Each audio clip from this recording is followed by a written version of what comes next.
کہ حقوق کے بارے میں ایک بات یاد رکھو، حق آپ لازماً ادا کریں گے، یعنی حق جو آپ پر عائد ہو گیا لازماً ادا کریں گے، الہی کے سامنے والا معاف کر دے۔ اگر وہ معاف نہیں کرتا ہے آپ لازماً وہ حق ادا کریں گے۔ کیسے؟ دنیا میں دیں، اور اگر دنیا میں نہیں دیں گے تو آخرت میں تو دینا ہی پڑے گا۔ آپ یہ بات سمجھیے، بڑی اہم بات۔ حق تو آپ کو دے کر رہنا ہے، چھٹکارا کبھی نہیں، یاد رکھ لو۔ آپ کی والدین کا جو آپ پر حق ہے وہ تو دینا ہی پڑے گا، آپ کو چھٹکارا نہیں۔ یا آپ کے بہنوں کا حق، بھائیوں کا حق، پڑوسی کا حق، یا کسی کے ساتھ تجارت کرتے ہوئے آپ کے اوپر جس کسی کا حق عائد ہوتا ہے دنیا ہی میں اس کا حق ادا کرنے کی فکر کرو۔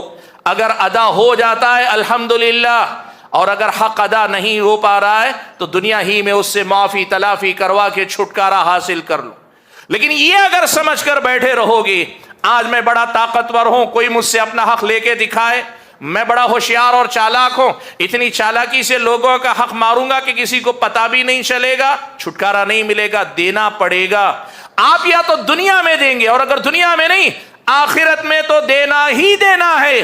حق ایک ایسی چیز ہے جس سے آپ کا چھٹکارا کبھی نہیں ہو سکتا، تفصیل کی گنجائش نہیں۔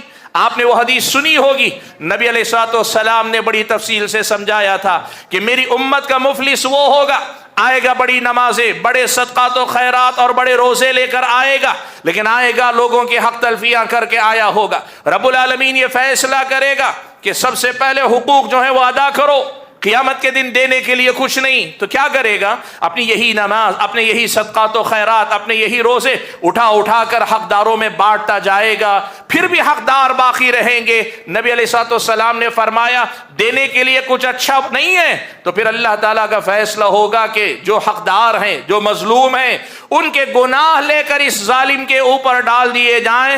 نتیجہ یہ ہوگا کہ ابتدا میں جو بہت زیادہ نمازیں، بڑے روزے، بہت صدقات و خیرات لے کر آیا تھا، انجام یہ ہوگا کہ اپنی ساری نیکیاں گوا کر دوسروں کے گناہ بھی اپنے گناہوں کے ساتھ لے کر جہنم رسید ہو جائے گا۔ رب العالمین حق دلا کر رہے گا اللہ کے بندو، چھٹکارا نہیں ہے۔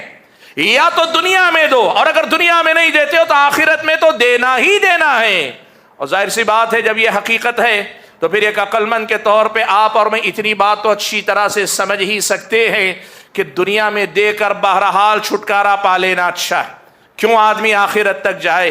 وہاں ایک ایک نیکی ساری دنیا سے زیادہ قیمتی، جبکہ دنیا بھی ہمارے پاس نہیں، لیکن دنیا بھی ہمارے پاس ہو اور وہ دے کر بھی ہم اگر نیکی خریدنا چاہیں ایک نیکی نہیں مل سکتی، تو ایسی جگہ جا کے اپنی نیکیاں لٹانے سے، دوسروں کے گناہ اپنے سر لینے سے بہتر ہے دنیا میں جو بن پڑا جیسے بن پڑا حقدار کو اس کا حق دینے کی فکر کرو۔ یاد رکھو حق دینا ہی پڑے گا، چاہے دنیا میں یا آخرت میں۔ اور